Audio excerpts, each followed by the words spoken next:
대한민국 국군은 방산비리 덩어리다 또는 우리 군은 미국이나 일본에 한참 뒤지는 군대다라는 생각을 하시는 분들이 많습니다. 그런데 최근 국내 한 사건으로 이런 의혹이 다시 불거지게 됐습니다. 한국 해군의 차세대 군함에 심각한 결함이 발생해 제대로 움직이지 못한다는 보도로 또다시 대한민국 해군이 방산비리 논란에 휩싸였습니다. 이 보도로 인해 국민들의 여론까지 크게 흔들리고 있는데요. 또 많은 국민들은 이번에도 방산비리냐며 우리 군을 비판하고 있습니다. 그러나 여기에는 일반인은 절대 알 수 없는 숨겨진 비밀이 있습니다. 그동안 논란이 계속된 대구급의 동력계통은 미국의 주멀트급 스텔스 구축함과 영국의 퀸 엘리자베스급 항모에서도 사용하는 외산 엔진입니다. 엔진 도입 배경에도 우리 해군 입장에서 봤을 때 억울한 상황도 연출됐었는데요. 즉 한국군이 잘못한 것이 아니라 선진국의 최신함이 사용하는 엔진을 믿고 사들였다 낭패를 본 것입니다. 이는 곧 우리 군의 방산비리로 결부되면서 과거 한국군의 방산비리가 다시 들춰지는 계기가 됐고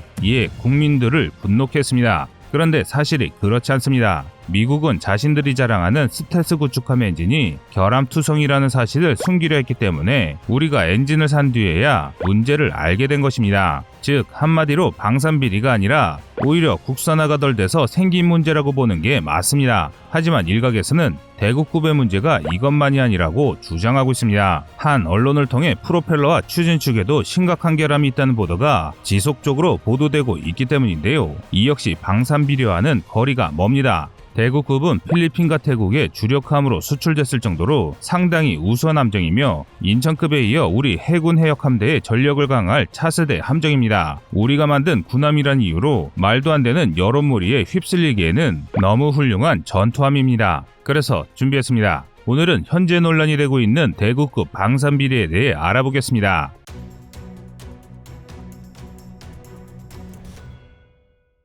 중국의 해군력은 우리 해군력 대비 수적, 질적으로 점차 압도함에 따라 중국의 압박이 커지고 있습니다. 특히 중국 연안 함대의 양적, 질적 팽창이 위협적입니다. 054A형 장카이2급 호위함을 대량 생산해 서해 패권을 장악하려 하는데요. 장카이2급 호위함은 만재 4,000톤급 함정으로 단거리 함대공 미사일 HQ-16을 발사할 수 있는 32셀의 수직 발사관과 YJ-83 대함 미사일을 발사할 수 있는 사연장 발사관 2기 등으로 무장한 중국 해군의 주력 호위함입니다. 우리 군의 인천급 대구급 호위함에 비교해도 단순 스펙으로는 꿀릴 게 없음에도 불구하고 중국은 그 수가 무려 32척에 달하는데요. 상당수가 한반도 공략의 선봉인 북해함대와 제주도 이남의 남중국해를 관리하는 동해함대에 배속되어 있습니다. 게다가 장카이2를 개량한 054B형 장카이3를 건조 준비하고 있으며 이 역시 수십 척이 건조될 것이 확실합니다. 중국은 이 함정들로 강력한 연안 함대를 이용해 서해를 지키는 한국의 이 함대를 압박 중입니다. 이에 대응하기 위해 우리 해군은 인천급 대구급 호위함을 전력화했습니다. 이 중 대구급은 2016년 6월 2일 일본함인 대구함이 진수되고 2018년 3월 6일 취역한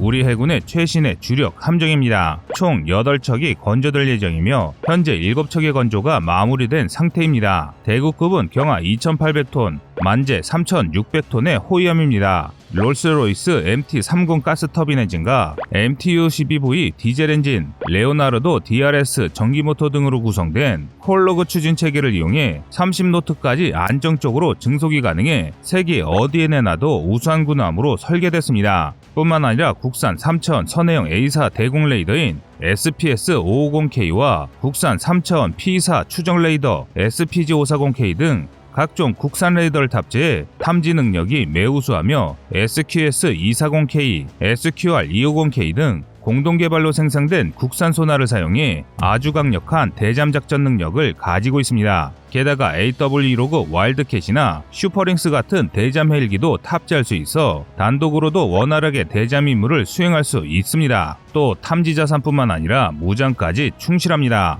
현대 위아에서 생산한 127mm 함포 1문과 펠렁스 시위즈 함문에 더해 국산 함대함 미사일 해성과 함대지 미사일 해룡을 발사할 수 있는 경사형 사연장 발사대 2기, 해궁 함대공 유도탄과 홍상어 로켓을 발사할 수 있는 한국형 수직 발사관 KVLS-16세를 탑재했습니다. 그럼에도 척당 가격이 3,300억에 불과한데요. 무장과 성능을 생각하면 상당히 저렴한 가격에 생산된 편입니다. 그래서 수출 실적도 훌륭한데요. 필리핀에 두 척이 수출된 호세 리잘급 호위함은 인천급 호위함과 대구급 호위함의 설계가 섞인 함정이며 올해 2월 두 척 모두가 필리핀 해군에 인도됐습니다. 무장 상당수가 제거된 경무장형이라 두 척을 합쳐 4천억이라는 저렴한 가격에 판매되는데요. 수입국인 필리핀이 추가적인 개량 사업을 염두에 두고 구입했기에 추가 수출 실적이 확실시됩니다. 이뿐만 아니라 대구급 호위함은 태국에도 수출됐습니다. 태국 해군에서는 대구급 기반의 호위함인 이군함을 푸마푼 아도냐데급이라 부르는데 이는 전대국왕인 라마구세의 이름입니다. 성능으로 보나 규모로 보나 명실상부한 태국 최강의 군함이기에 태국 해군이 애주중지하며 전대군왕의 이름을 군함명으로 사용한 것입니다. 이처럼 대구급은 높은 국산화율과 준수한 성능, 수출 실적으로 증명된 상당히 우수한 함정입니다. 그런데 이렇게 잘 나갈 것 같던 대구급이 방산비리 논란에 휩싸였습니다. 동력계통에서 문제가 연달아 터져 제대로 움직이지 못하는 식물군함이라는 폭로가 쏟아진 것입니다. 이에 따라 대구급이 사실 설계 스펙만 우수할 뿐 결함투성이 비리무기가 아니냐는 비난이 거세게 몰아치기 시작했습니다. 그러나 이는 우리 군 관계자들 입장에서는 상당히 억울한 상황입니다. 문제가 되고 있는 동력계통은 국산이 아니라 외산 첨단 장비이기 때문입니다. 대구급의 동력계통에 심각한 결함이 있다는 논란은 2017년부터 시작됐습니다. 디젤 전기 추진으로 순항하다 고속 항해를 위해 가스터빈으로 전환하는 과정이 기존 미제 엔진보다 느린 데다 온갖 문제 결함이 있다는 폭로가 등장했는데요. 문제 가스터빈 엔진은 롤스로이스 PLC MT30 가스 터빈이었습니다. 이에 군을 성토하는 목소리가 커졌습니다. 불량외산 엔진을 사들여 예산을 착복한 것 아니냐는 소리까지 들어야 했습니다. 그러나 이는 잘못 알아도 한참 잘못한 것입니다. 군이 대구급을 개발할 당시 MT30 엔진은 차세대 엔진으로 주목받는 최신 엔진이었습니다. 2차 대전 당시부터 최고의 항공 엔진이던 롤스로이스 멀린을 만들 정도로 전통있고 명성 높은 롤스로이스사의 엔진을 사용했는데 이 엔진은 미국의 주말트급과 영국의 퀸 엘리자베스급 등 최신 함정이 사용하면서 신뢰성이 높아 보였습니다. 그래서 우리 한국 해군은 MT30 엔진은 첨단 고성능 함정에 반드시 들어가야 할 최신 엔진으로 여겨지기 시작했습니다. 당연히 기술 동향에 민감한 우리 기술자들도 이 엔진을 예의주시하고 있었습니다. 당시 기술자들은 대구급의 저속 순항에는 디젤 전기 추진을 사용하고 고속 순항에는 가스 터빈을 사용하는 쿼드로그 추진 체계를 처음 도입하려 했는데요. 우리 군은 분량을 최소화하기 위해 선진 강국의 최신 군함이 사용하던 MT30을 채택했습니다. 방산비리는커녕 당시 가장 좋다는 엔진을 채택했다는 보도로 인해 우리 국민들이 이번엔 한국 해군이 제대로 좋은 군함을 만든다며 일을 잘한다는 소리까지 들었습니다. 그 결과 대구급은 2015년 본격적으로 건조를 시작해 2016년 6월 2일에 일본함이 진수됐습니다. 그런데 얼마 뒤 청천벽력 같은 소식이 쏟아져 들어왔습니다. MT30 엔진을 채택한 주말투의 추진 계통이 엉망이라는 사실이 뒤늦게 알려진 것입니다. 주말투급 구축함은 미국의 차세대 스텔스 구축함입니다. 배수량이 무려 1만 5천 톤에 달하며 레이저 무기와 레이건을 탑재하기 위해 롤스로이스 MT30 가스터빈 엔진 2기와 RR4500 터빈 발전기 2기를 탑재했습니다. 이를 통해 무려 80메가와트의 전기 출력을 갖도록 설계됐는데요. 척당 건조비가 4조에 달하는 현 세대 최고가 구축함이기도 합니다. 4조면 대구급 열척을 사고도 남을 돈입니다. 그런데 이 엄청난 고가의 군함이 롤스로이스 엔진 때문에 연달아 멈추는 사고가 발생했습니다. 대구급이 배치된 이후 2개월 만에 무려 3번이나 함정이 멈추는 사고가 일어나는데요. 특히 11월에 일어난 사건이 심각합니다. 파나마 운하를 통과하던 주말트급 1번함 주말트에서 급작스러운 고장이 일어나 미 해군 기지로 예인당하는 일이 발생한 것입니다. 사고의 원인으로 MT 가스터빈 엔진이 지목되는데요. MT30의 원본 엔진인 롤스로이스 트렌트 800을 개조한 항공 엔진들이 비슷한 시점에 연달아 사고를 낸 사실이 밝혀졌기 때문입니다. 그러니까 대구급 호위함이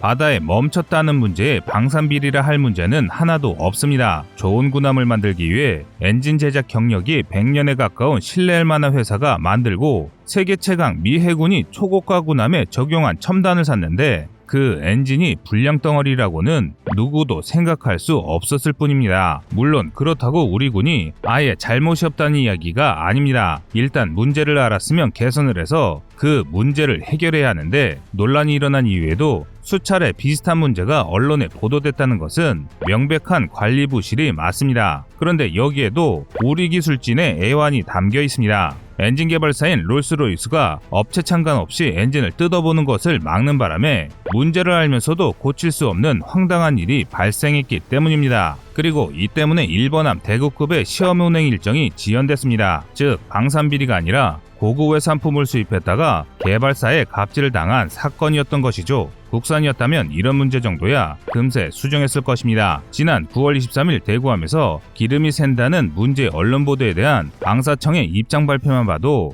이 사실을 알 수 있는데요. 방사청은 보도 하루 뒤인 9월 24일에 입장을 밝혔습니다. 해당 문제가 발생한 것은 맞지만 그 문제 때문에 배의 운항 속도가 떨어진 적은 없었으며 프로펠러 누유는 이미 원인을 파악해 개선 조치를 수행했다는 것이 발표의 요지였는데요. 문제의 원인이었던 베어링 긁힘 현상 역시 근시일 내에 수정될 것이라 발표했습니다. 이 정도면 초도함에서 충분히 발생할 수 있는 문제이며 해결도 굉장히 빠른 것인데요. 동급 호위함인 미국의 LCS만 봐도 알 수 있습니다. 미국이 차세대 호위함이라며 내놓은 LCS는 초도함 가격이 척당 9,500억으로 대구급 세척에 맞먹음에도 불구하고 함체 균열, 무기 고장, 사업 취소로 인한 무장 부족과 과도한 자동화로 인한 승무원 부족 등 개선이 불가능한 심각한 문제들이 정말 많았습니다. 이 LCS야말로 방산비리라 할 만한데요. 무기 회사들의 로비를 받아 아직 개발되지 않은 무기들을 탑재하겠다고 계획했다가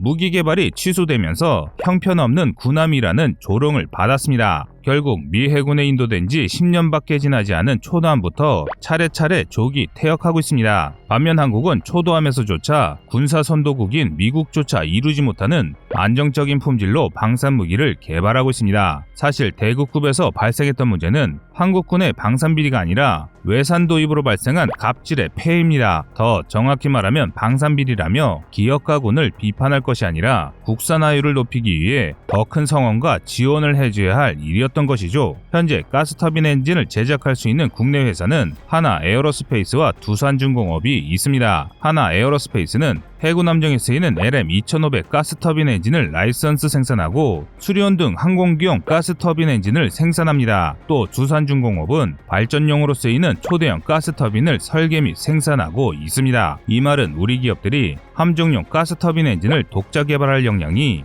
이미 갖춰져 있다는 것입니다. 우리 한국이 한시라도 빨리 함정용 가스터빈 엔진 독자 개발에 성공해 이번 대구급 논란과 같은 어이없고 분통 터지는 일이 다시 발생하지 않게 하는 게 지금 우리가 해야 할 일입니다. 여러분의 생각은 어떠신가요? 시청자님의 현명한 의견을 댓글로 남겨주시기 바랍니다. 여러분들의 좋은 의견이 좋은 영상을 만드는데 많은 힘이 됩니다. 이상 꺼리튜브였습니다.